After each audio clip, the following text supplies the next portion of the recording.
Hello and welcome to the EchoChamber podcast. My name is Tony Groves and today we're talking about just how healthy is our health system. As always, I'm joined by my co-host and the man who himself is actually a medical miracle. What was the doctor said, Martin? He said, if you die tomorrow, you're a success story. Success story. Yeah. And Martin took that to mean that he was invincible. Not that he was going to just keel over any minute, but he's actually invincible. Anyway, much more importantly, we're delighted to be joined in the Tortoise Shack by health editor with the Sunday Business Post and one of the best journalists in the business, Susan Mitchell. Susan, thank you, and sorry for all the harassment, but thanks so much for coming in. Thank you for inviting me. Thanks for having me. Not at all. We are going to go straight into it. We have weeks of the cervical check scandal as it's been. The hashtag Cervical Check Scandal that's been going on. A lot of it now, we have the benefit of hindsight. We can see some of the reporting was hyperbolic and some of the understanding of it, the misunderstandings of it moved a lot quicker than the actual truths. Where are we now today? So I suppose we've had a number of high-profile legal cases, and three women, Vicky Phelan, Emma Vic-Vahuna, and another woman who remained anonymous, have had big payouts, multi-million euro payouts from the labs that analysed their smear tests. Then the government has asked Dr. Gabriel Scally to look at the governance, the communications around the cervical check screening programme and how the labs were performing. And he's due to report back at the end of August to early September. And I've heard that's on track, but he did extend his deadline before, so hopefully that'll still happen. And then I think the real outstanding question here is, were the labs performing as well as they could and should have been, or was our error rate higher than it should have been? And I think really we're not going to know that until there's an analysis of all of the smear slides of any woman who got cancer and had a check under cervical check that's going to be carried out by the Royal College of Gynecology. This is a London-based professional group. And they're going to take about 6 months. So it's probably going to take 6 months before we begin to get all of the information we need. But we do know that communications around cervical smear testing was clearly really poor on a couple of fronts. First of all, I think a lot of women didn't know that there is an inherent error rate in screening, and that wasn't made clear to a lot of people. So there was huge fear when this story first broke. And also a lot of doctors did not tell women the results of these audits. So these were, just to be clear, because that's one area that there has been confusion around. These are women who have been diagnosed with cervical cancer. And then as a quality assurance mechanism, the health service or cervical check said, let's audit these, their histories to see, was there a mistake made or could we have done anything better?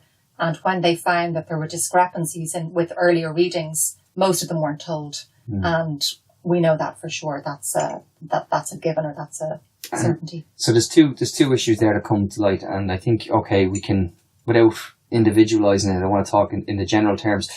The one is the mandatory reporting that obviously I think it was James Riley in his tenure as health minister, he was gung ho to introduce it.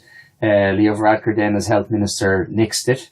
Yeah. And then the second part is, I think, and you touched on it yourself, is are the labs that we're using, is their error rate, for want of a better term, an industry standard? Are they performing better or worse than the general other labs per se? Because that was one of the other things was, this was the outsourcing caused this was. Yeah, like you're right. There was loads of criticism back when they did decide to outsource it, but the capacity wasn't here to do it in Ireland. So would have had to build up capacity to have all of the tests screened here. And they didn't do that, and they outsourced mainly to the States. And a lot of pathologists and doctors expressed concerns that maybe their screening processes or the way in which their labs operated weren't as stringent or as high quality as ours. And they went public with those concerns when this current controversy first arose. And I suppose, we don't know the answer to that. And I think we won't know the answer to that until we actually have the full set of results back from the Royal College of Gynecology and get a bit more information from Scally's report. But you're right, what you said there about the open disclosure. So James Riley, for all the criticism that he has received and the dog's abuse he got as health minister, he was very passionate about bringing in mandatory open disclosure. And actually, Leo Varadkar, when he was health minister at first, also promised to do it. And I remember actually, because I was listening into a speech he gave in the Dáil or in the Oireachtas, and he said he likened it to a hit and run. You know, so for example, if you make a mistake and you don't then tell the patient, it's like a hit and run. And he said he was going to introduce mandatory open disclosure, which they have in Britain, and then pull back from it, and it was voluntary. So there's been a lot of criticism around that, and his decision not to go ahead with it. And obviously now they're promising to introduce it. I know you've been an advocate for a patient safety authority. I've heard you speak about it, and I know it's something you said. It really interests me in terms of, okay, we're going to talk about, in Ireland, we don't have the greatest track record with regulators, for want of a better term. Yeah. However, in something like this, where I think, as you pointed out previously, you know, trust is at a low ebb. What we hear from maybe the minister, if he says one thing, you know, the public need to be reassured if there is an impartial third party who has the power to actually make some judgments here. Do you want to give us an idea of who actually does something like this well, or how it could be implemented? So yeah, and I'm going back to James Riley. Actually, he was somebody, again, I sound like I'm on the payroll of James Riley. I'm really not. I was very critical of him at the time. But he was someone who was very passionate about the need for an independent patient safety authority. And actually, when Fine Gael and Labour first came to power in 2011, it was in the programme for government that they were going to do this. And again, Leo Varadkar rode back on that when he was health minister. And instead he set up this advocacy unit, patient advocacy unit in the Department of Health. But that's not an independent body.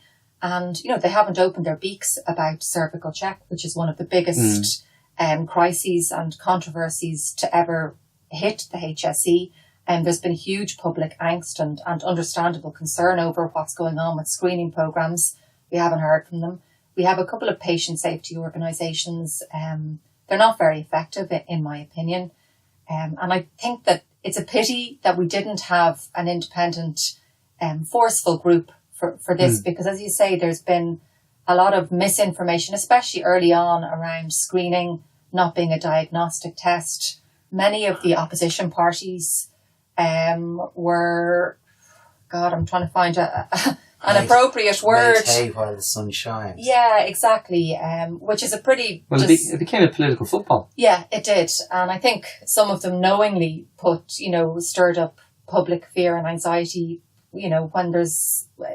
The story was bad enough. They really didn't need to do that, but they did. And I think that if you had an independent patient safety authority, you would have had a rational, trusted voice that would have been able to say, this is important, that's untrue, this hasn't been ascertained yet, we should have done this better. Like we missed that. A fact check, basically. Exactly. And we didn't have that. And the Irish Cancer Society, the medical bodies, they've all been very, very silent around this. Isn't it strange, though, that in a country where we now know there are 1 million people on waiting lists, that there is no patient advocacy group that we can trust, not the HSE, not the government, not anybody. There is no voice out there that you can say, there's a voice of reason on health. It just doesn't exist. So I suppose you have, there are patient representative groups. There's the Irish Patients Association, but they're... Well, they lack agency. They lack the power to do anything. Yeah, well, they lack the power to do anything, you're right. But also, they actually, their voice is not very loud, and they're not very well organised. So, for example, I haven't received...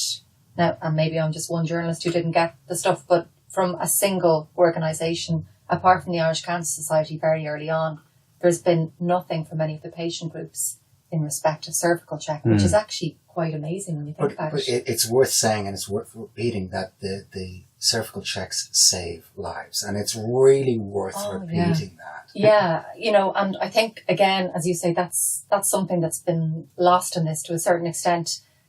Screening is, and doctors have been hammering this message home to me when I've been talking to them over the last couple of months. Screening is about the population, the wider population. and this sounds maybe a bit callous or harsh, but it's not really about individuals. It's a diagnostic is about an individual, so a diagnostic test. So screening is really just to see who is more susceptible or likely to get cancer. And yeah, screening is saving hundreds of lives, whether it's through cervical check, breast check, bowel screen now that we have. Yes. And, I think that message has maybe been lost through this whole controversy. And obviously doctors are really concerned that patients or people will simply stop going to screening because they'll feel, Jesus, what's the point? Sure, weren't there loads of mistakes made there? And can you even trust it? And are there American labs? And, all of this but the stuff that's going around is going to deter people from participating. I think it's important to say that you're not safer by not doing it. It doesn't make you any safer not doing it. Exactly. Most definitely not. And in actual fact, the figures, Anne O'Doherty runs Breast Check, and they were up in front of the Doyle committee, and she was putting figures, I think it's 150, could be more than that. I don't have the figure in front of me.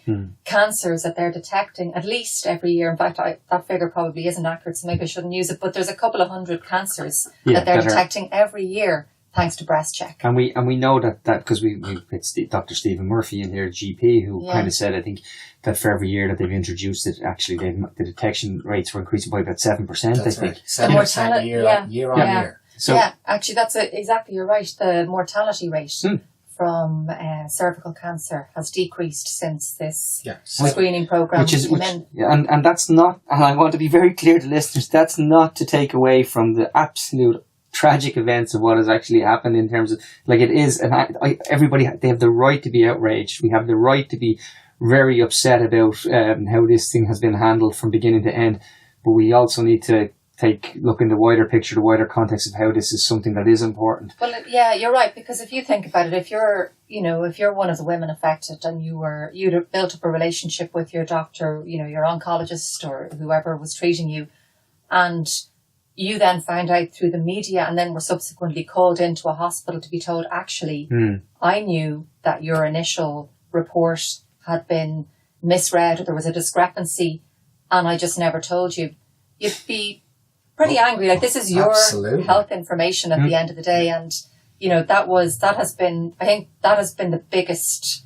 Well, I think all of us take it for granted that there's full disclosure between us and who takes care of us. Yeah, exactly. Well, doesn't that go to what I think, again, to go back on something you've brought up before, a no-fault compensation policy? Yeah, it's a couple of positive things might actually emerge from this. And people like Stephen Teep, whose wife, Irene, died, Vicky Phelan and a number of others are actively campaigning for improvements in the system. So one of the things that we might see is sooner than we might otherwise is a more accurate type of screening test being introduced, and possibly this no-fault compensation scheme. And this is something I feel really strongly about because at the moment, a lot of patients can't actually afford to go to court when something goes wrong. And when people do go to court, the legal fees here are astronomical.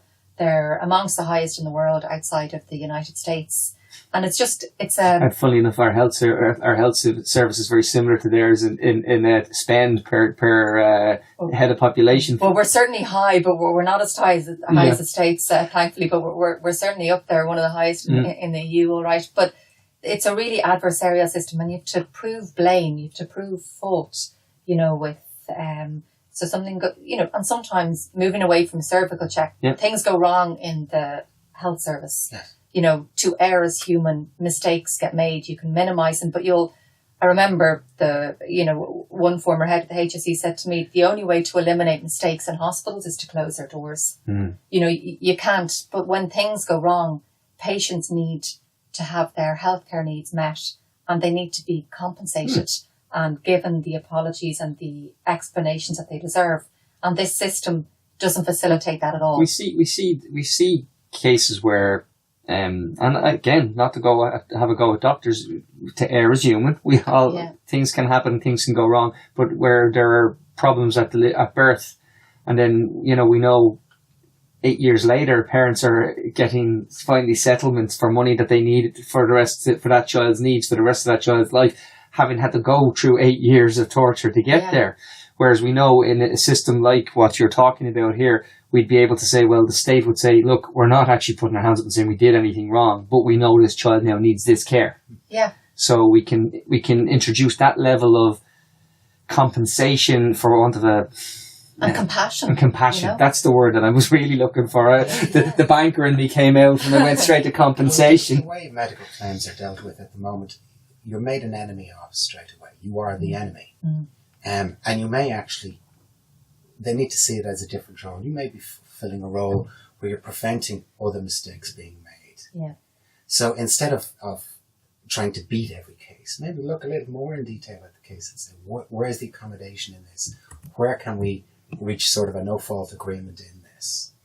Exactly. And I think the government have asked Justice Meenan to have a look at ways to progress a different type of system, presumably a no-fault compensation type scheme.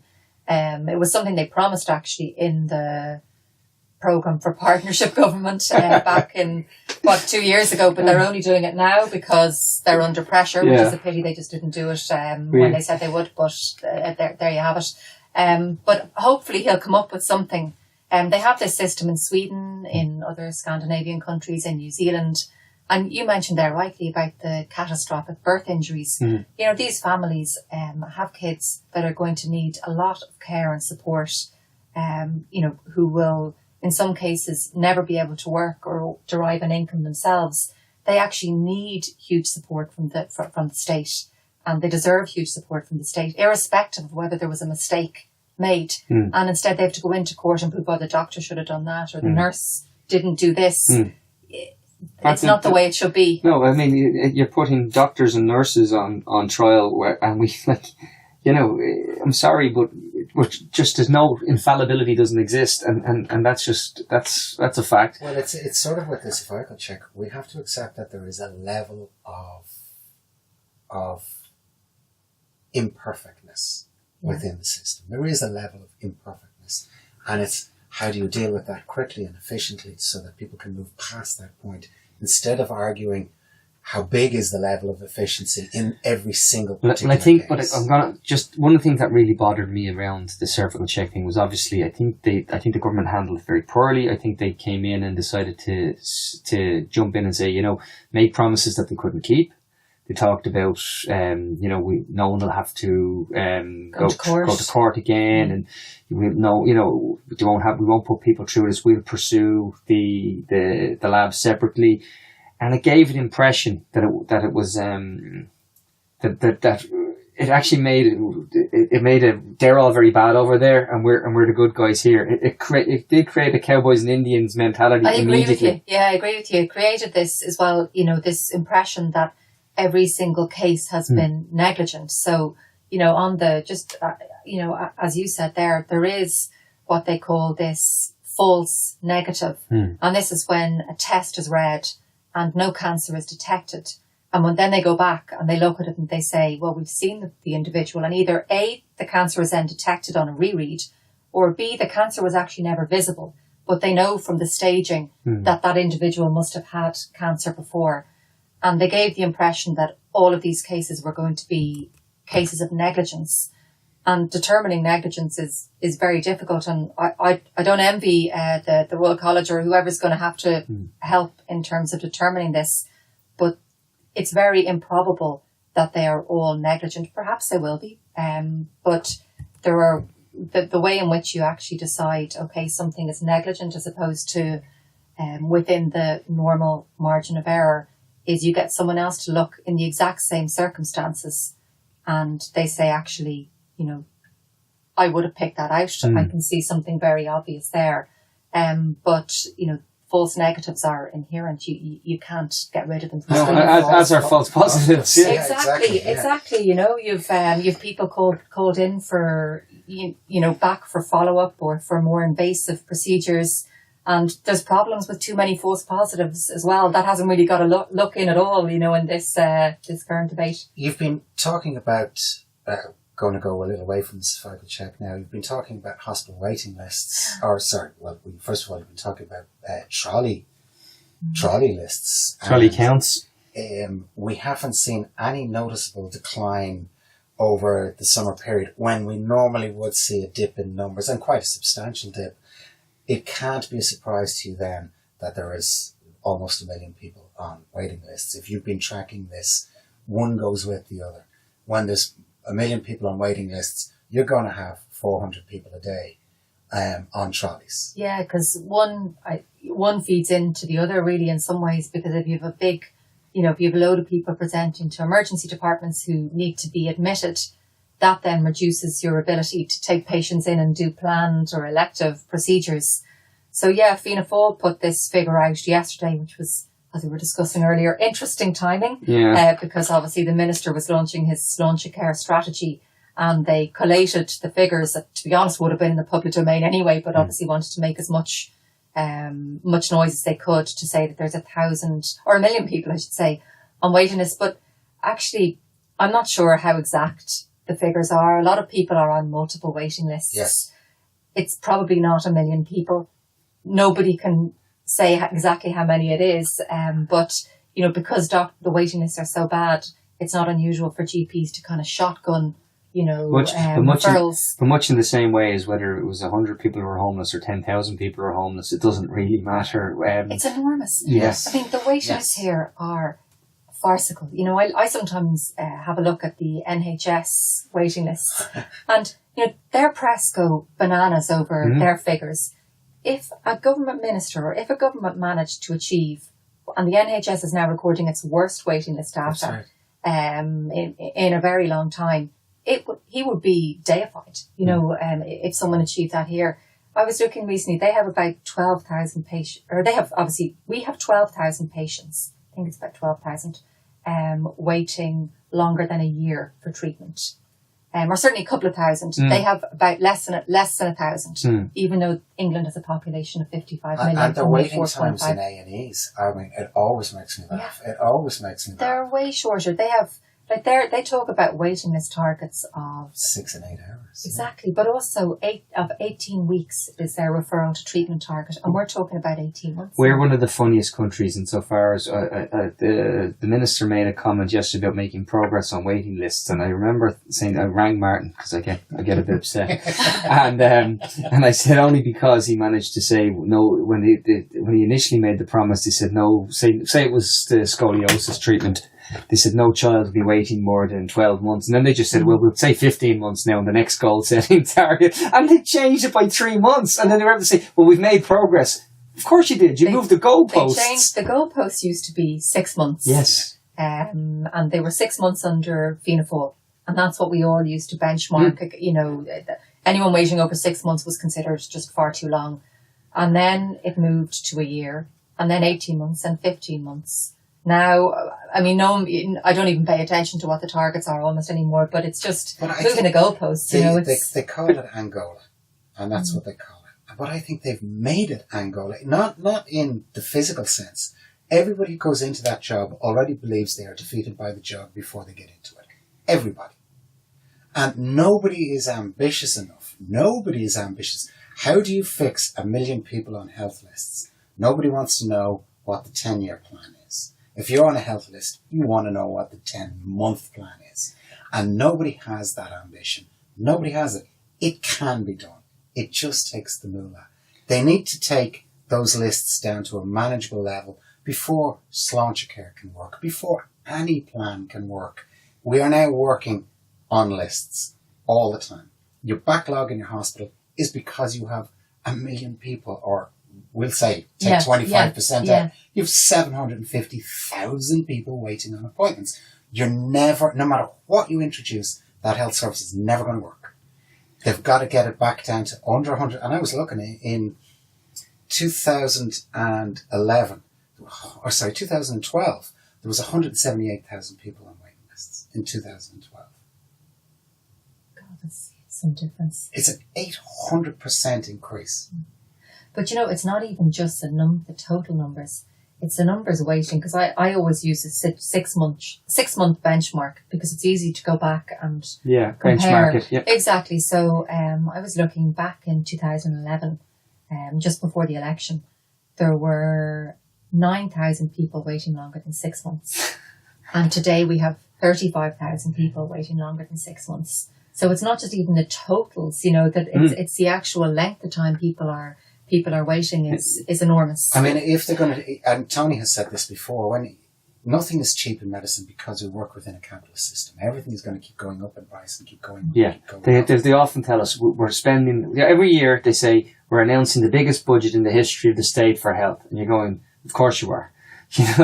People are living out longer. Our healthcare is expensive, and we have more complex needs because of this is the demographic in a country.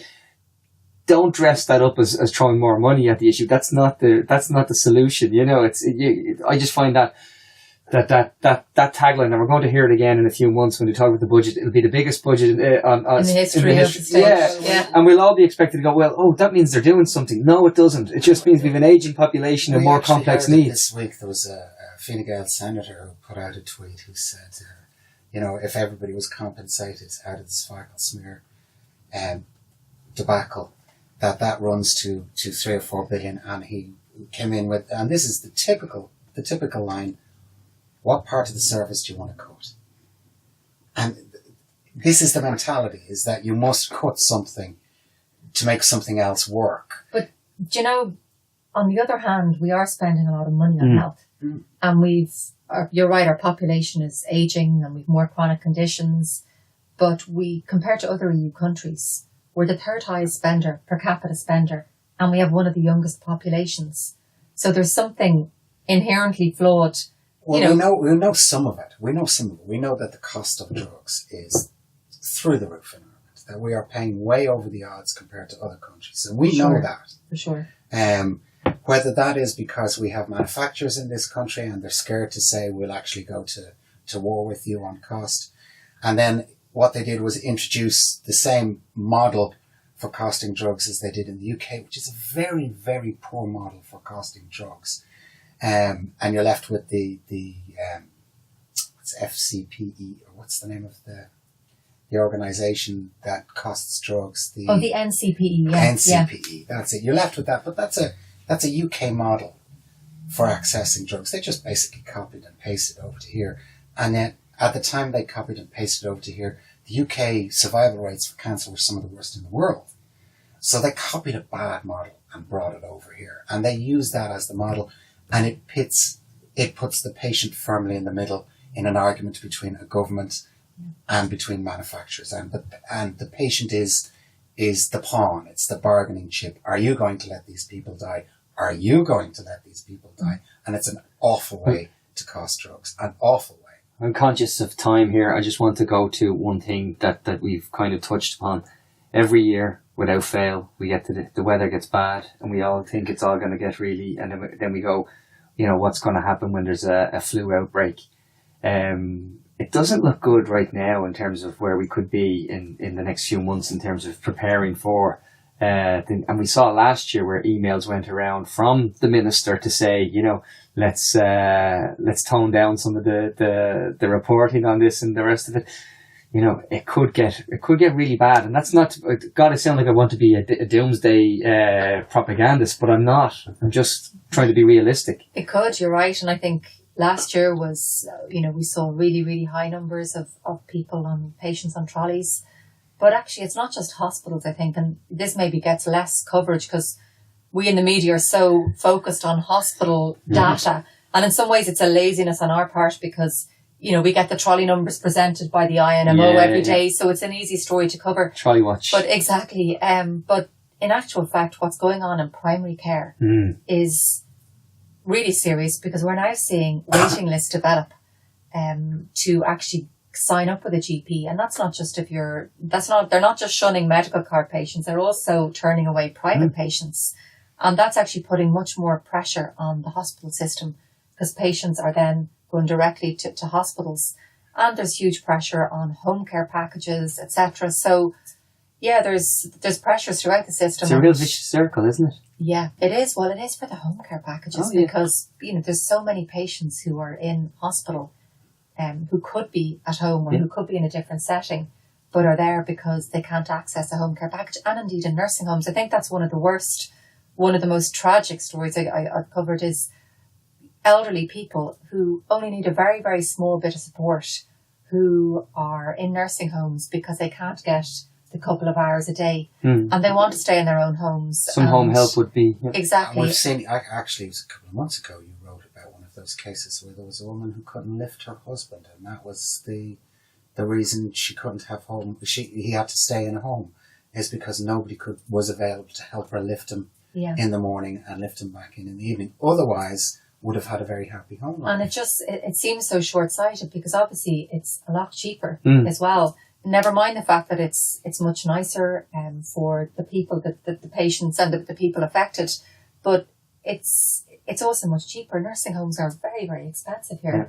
So why are we putting people who want to stay at home and could with a couple of hours of home help a day into nursing homes? I think from my point of view, you've just answered your own question. It is a very lucrative business.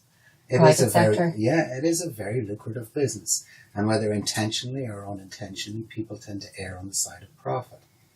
For a little less money, you could have people much happier in their homes. Yeah, I mean, but I don't know if I buy that in terms of the health service. I think that part of that is the way in which they're funded in such a siloed way. The hospital budgets are separate to the community budgets. And I actually think that if you had... joined up thinking. Yeah, joined up thinking. And one manager, one financial manager over the whole pot, it would make things a lot easier. There wouldn't be these silos. Well, I Martin, myself, we were talking earlier, and we kind of, the ideas around Sláinte Care, and we saw that I think it was 126 actions is pretty much what was outlined yesterday. Not so much an actual implementation, but more of a, some very basic actions, some rudimentary stuff, but there are things we can do. And when you mention the model like the NHS, which is being decried in the UK because they're saying it's falling on its face, but we would murder for a system like it here. Well, certainly their primary care, their access to GPs isn't as good as ours is at the moment. But obviously, unfortunately, we seem to be going in that direction. But they spend a lot less than we do as well. A lot less than we do per capita, which is interesting. But their access to hospitals is considerably better than ours. Well, I think looking forward to this winter, we have to say, don't get sick this winter. Do not get sick this winter. Do not ski down the slopes in your Aldi ski gear. You end up with a broken leg and you don't want it. Where are the slopes in Ashbourne, Mark? Well, no one wants to get sick. But the other, actually, on a more serious note, the one thing that emergency department doctors say is when we cover it in the media and we cover the blockages in emergency departments, they say people who really do need to come aren't presenting because they just think, I can't go into that war zone. I suppose we have to be a bit cautious. If you are sick and you really do need help, go and get the help you need, irrespective of how long you might have to wait. Yeah.